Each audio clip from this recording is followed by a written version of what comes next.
사순절 기간 동안 예수님에 관한 말씀을 묵상하려고 시리즈 설교를 준비하는 가운데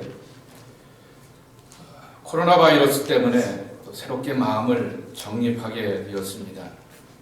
나는 크리스찬이다 라고 하는 내가 기독교인임을 커밍아웃하는 것이 중요하다라고 하는 것입니다. 신천지가 우리에게 가르쳐준 것은 기독교는 비교, 여기서 말하는 비교라고 하는 것은 이렇게 비교한다라고 하는 것이 아니라 비밀 예식의 종교가 결코 아니다라고 하는 것입니다. 오늘 바나바를 소개하듯이 좋은 성품의 사람이 되어서 선한 영향력을 세상에 끼치면서 세상에 소금되고 세상에 빛되는 삶을 살아가는 것이 기독교인의 삶이라고 하는 것입니다. 어느 기독교 교육학자가 이런 칼럼을 쓴 것을 보았습니다. 4년 전에 한국 사회에 큰 전환점이 되는 그러한 사건이 있었다라고 하는 것입니다. 그것이 바로 세월호 사건입니다. 거기에서 또 따르는 정파적인 판단이 있게 되겠지만은 그것은 우리 신앙에 있어서 큰 이슈가 되었는데 거기에 등장하는 구원파라고 하는 유병원이라고 하는 사람이 주장하게 되는 구원파라고 하는 이단 사이비 종파가 등장하게 됩니다.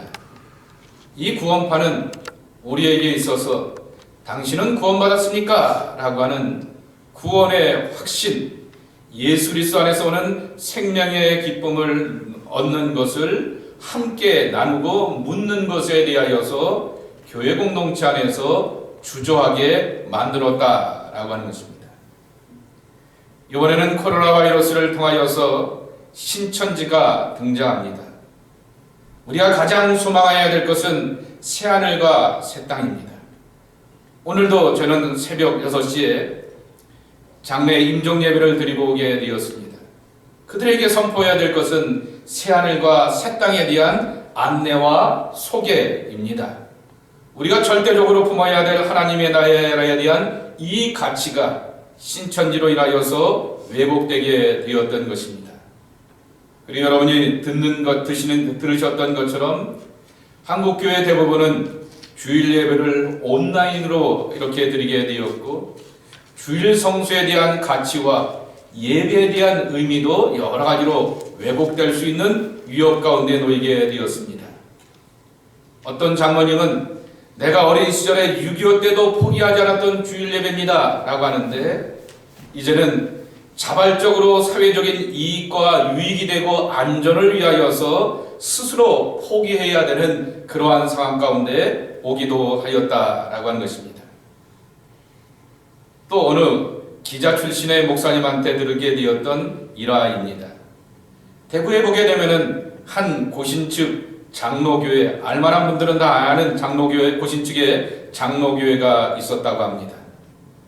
이 권사님 부인이 여전도회 회장으로서 교회의 여러 가지 분위기를 흔들고 주도해 가면서 이상한 분위기로 가게 되면서 그 담임자가 교체가 되었고 새 담임자가 왔는데도 불구하고 엄청 힘들게 목회를 하였다고 합니다. 근데 지난주에 신천지의 그 명단 가운데 이 권사님의 이름이 등장하게 됩니다. 더욱더 가관이고 문제가 되는 것은 그 남편 장로님께서 와이프가 신천지인 것도 알지 못하게 하였다라고 하는 것입니다. 이 남편과 아내 사이에 비밀이 있게 만들어 놓게 되었고 교회 공동체를 향해서 이렇게 흔들어 놓고 왜곡하게 되는 것을 보게 됩니다. 그런 사람들을 신천지의 용어로 추수꾼이라고 이렇게 부르게 됩니다. 비밀리 기존의 교회에 들어가서 교회를 흔들어 놓기 때문에 그 명단이 상당수가 안 나오는 것 가운데 하나가 바로 이 추수꾼들의 이름이 아닐까라고 이렇게 이단 전문가들은 짐작을 하기도 합니다. 초대교회가 세상 속에서 어려움을 겪었고 대표적인 믿음의 사람이라고 하는 사도 바울이 많은 환난과 핍박을 걷게 되었던 이유는 하나입니다.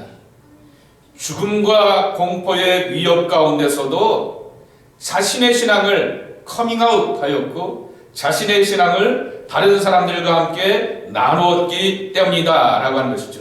쉬쉬쉬 한 것이 아니라 내가 여기까지 오게 되었던 이유가 있습니다. 내가 당신들에게 전하려고 하는 어떠한 특별한 메시지가 있습니다. 라고 하면서 자신의 신앙을 전하고 증거하는 그 자의 모습을, 그러한 사람의 모습을 사도 바울이 보여주었다라고 하는 것입니다. 그래서 이런 시리즈 가운데서 나는 크리스찬이다 라고 하는 그 기독교 메시지를 쭉 선율과하려고 합니다. 오늘 본문을 선택한 이유는 19절과 그리고 26절 때문인 것입니다. 11장 19절 말씀해 보게 되면은 그때 스데반의 일로 일어난 환란으로 말미암아 흩어진 자들이라고 이렇게 표현하고 있습니다. 그래서 어디까지 내려갔냐고 하면은 안디옥까지 내려갔다라고 말하게 됩니다. 당시 로마에는 3대 거점 도시가 있습니다. 당연히 행정의 중심인 로마인 것이죠. 북아프리카 지역을 향하여서 점령하게 되었던 이집트의 알렉산드리아인 것입니다. 그리고 세 번째가 이 시리아, 수리아라고 부르게 되었던 시리아의 이 안디옥이라고 하는 도시가 굉장한 중요한 포스트의 도시인데 무려 그때 당시의 인구가 50만이 넘게 되었다라고 하는 것입니다. 그런데 이 안디옥까지 기독교인들이 내려오게 되었던 이유는 스데반의 이때 있게 되었던 환란 때문이다 라고 말하게 됩니다. 사도행전 7장 1절서부터 53절까지 엄청나게 긴 스데반의 설교가 담겨져 있습니다. 자신이 뭘 믿는지, 뭐 때문에 살아가는지, 그리고 세상과 사람들 앞에서 담대할 수 있는 이유를 그 스데반이 분명하게 유대인들 앞에서 선포하여 주고 있는 것을 보게 됩니다. 쫓김당하고 피신당하였던 예루살렘 교인들이 이 안디옥에 와서도 여전히 전도하는데 쉬쉬쉬가 아니었다라고 하는 것이죠. 자신이 믿는 신앙에 대하여서 분명하게 소개하게 되었고 그 분명하게 소개하였던 그 모습을 향하여서 26절의 결론을 내리기를 그들은 그리스도인이라 일컬음을 받게 되었다라고 하는 것입니다. 어떤 분은 해석하기를 예수쟁이들이라고 하는 비아냥이었다라고 해석하기지만은 또 한 가지의 의미는 그리스도에게 속한 사람들이라고 하는 그러한 뜻을 담고 있었다라고 하는 것입니다. 근데 26절에 보게 되면은 제자들이 안디옥에서 비로소 그리스도인이라 일컬음을 받게 되었더라 라고 이렇게 성경에 분명히 소개하여 주고 있는 것입니다. 안디옥에서 신앙생활하는 사람들을 향하여서 교인들이라고 말하지 않았고 그들을 향하여서 제자들이라고 하는 이름을 붙여주게 되었다라고 하는 것입니다. 기독교인이란 믿음의 사람으로서 예수님을 영접하면서 하나님의 나라의 백성이 될 뿐만 아니라 근본적으로 제자가 되어야 한다라고 하는 것입니다. 그런데 그 제자라고 하는 말이 우리를 향하여서 엄청난 부담을 주게 됩니다. 그러나 오늘 안디옥 교회가 형성되었던 그 과정을 보게 되면은 어렵지도 않고 단순하고 분명하였다라고 하는 것입니다. 세 가지의 요소를 갖췄을 때 제자들의 모습이 되는 과정이라고 하는 것입니다. 첫째는 예수의 복음입니다. 20절 말씀에 보게 되면은 구브로와 구레네 몇 사람이 안디옥에 이르러 헬라 사람들에게도 그리스 사람들에게도 말하여 주 예수를 전파하니 라고 이렇게 소개하여 주고 있습니다. 네, 여러분 성경을 혹 갖고 계시면은 그 밑에 보게 되면은 커멘터리가 하나 이렇게 담겨져 있는데 공동 번역에 어떻게 번역해 놓았냐면은 그것을 따라서 주 예수의 복음을 선포하였다라고 하는 것입니다. 예수가 주가 되신다라고 하는 것인데 그것을 그들에게서는 평생의 가장 기쁜 소식으로 여기게 되었다라고 하는 것이죠. 예수 그리스도가 하나님의 메시아로서 우리를 구원하시고 삶의 중심이 되시기에 넉넉하신 분이다 라고 하는 그러한 확신과 고백을 가지고서 예수님을 선포하였다 라고 하는 것입니다. 구원의 과정이 뭡니까? 사람의 아들로 오셨던 예수가 하나님의 아들로서 보여지게 되고 그것을 그분을 받아들이게 되는 것입니다. 근데 그 하나님의 아들로 오시게 되었던 예수가 고난받는 메시아가 되었고 죽임당하는 메시아가 되었지만은 3일 만에 부활하셔서 영원한 생명과 승리를 우리에게 주셨다라고 하는 그 고백 가운데서 나가는 것이 바로 복음의 전부라 말할 수 있을 것입니다. 유어준 교수라고 하는 분, 유어준 목사라고 하는 분이 계시는데 그분이 최근에 은퇴하면서 썼던 책이 교회에게 하고픈 말이라고 하는 것입니다. 그러면 성도들에게 권면하게 됩니다. 성경을 열어서는 우리는 하나님의 세계에 초대받아야 한다. 아브라함의 하나님을 만나고 이삭과 야곱의 하나님을 만나며 또한 우리의 삶을 구원하시기 위해서 함께 하시는 예수님을 만나야 한다라고 하는 것입니다. 문제는 우리가 세상살이 살면서 세상을 살아가는데 성경을 열고 살 수는 없다라고 하는 것입니다. 진정한 신앙은 성경을 덮으면서 그 신앙의 여정이 시작된다라고 하는 것입니다. 우리를 구원하시게 되었던 그리스도의 사랑을 두렵고 떨리는 심정 가운데서 신실하게 추구하는 삶이 성경을 덮은 다음에 우리의 삶 가운데서 드러나야 한다라고 이렇게 권면을 하여주고 있는 것입니다. 예수의 복음이 삶 가운데서 어떻게 드러나는가? 이것이 바로 초대교회가 제자가 되는 그 과정을 통하여서 들려주는 이야기입니다. 두 번째로는 제자가 되는 크리스찬이라고 하는 것은 하나님의 은혜의 경험이라고 하는 것입니다. 21절과 23절 말씀해 보게 되면은 주의 손이 그들과 함께 하심에 그랬습니다. 주의 손입니다. 박윤선이라고 하는 성서 주석학자가 가장 구약적인 표현으로서 하나님의 능력과 일하심에 대한 대표적인 신앙 고백이라고 하는 것입니다. 이사야 43장에 있는 말씀처럼 나의 의로운 오른손으로 너를 붙들이라 라고 말씀하여 주셨듯이 하나님의 손이라고 하는 것은 하나님의 구원과 일하심인데 그렇게 하나님의 일하심이 이방 땅에도 이방 백성들에게도 함께하게 되었다라고 하는 것입니다. 두 번째로는 이 일을 보고 23절 말씀해 보게 되면은 바나바가 굳건한 마음으로 주와 함께 머물러 있으라라고 그들을 권면하게 되었다라고 하는 것입니다. 23절 올려봐 주세요. 굳건한 마음으로 라고 하는 거죠. 그 말의 원래 뜻은 마음의 목적을 가지고 라고 하는 그러한 뜻을 담고 있습니다. 마음의 목적을 갖는 것이 바로 굳건한 마음, 흔들리지 않는 마음, 견고한 신앙, 한길 가고 한결 가는 그러한 신앙의 모습이라 말할 수 있을 것입니다. 그리고 또한 주님과 함께 머물러 있으라. 주님과 함께 동고동락하며 동행하는 신앙인이 되라 라고 하는 것입니다. 어떠한 목적과 부르심을 갖고 사역을 감당하며 삶을 살아가는 것은 쉽지 않습니다. 때로는 오해와 박해를 받기도 한다라고 하는 것이죠.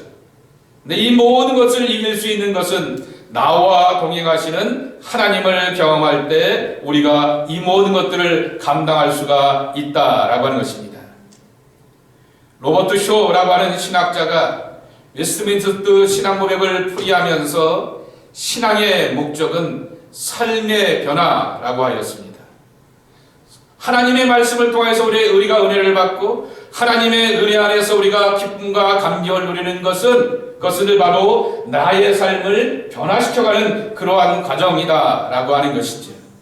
오늘 이 안디옥 교인들이 이와 같은 은혜를 누리게 되면서 기독교인으로 되는 것으로 만족하지 아니하고 또한 제자가 되었고 그리스도인 예수 그리스도께 속한 사람들이라고 하는 삶의 가치관과 목적이 분명하였다라고 하는 것입니다. 마지막으로 제자가 된다라고 하는 것은 세우고 세워지는 공동체 안에 있다라고 하는 것입니다. 많은 사람들이 이 안디옥 교회 이야기를 통하여서 가장 감명받고 은혜받는 것이 바울과 바나바의 그 다이나믹 역학관계라고 하는 것입니다. 여러분, 오늘날 교회의 위기는 하나님의 위기가 아닙니다. 예수님의 위기도 아닙니다. 성령이 침묵하기 때문인도 아닙니다. 하나님이 죽은 하나님도 아니라 문제가 되는 것이 아니라 예수님이 문제가 있어서 그의 성품과 인격 가운데 교회가 위기를 당하는 것도 아닙니다. 성령께서 우리 가운데서 역사하지 않기 때문에 위기가 되는 것이 아닙니다.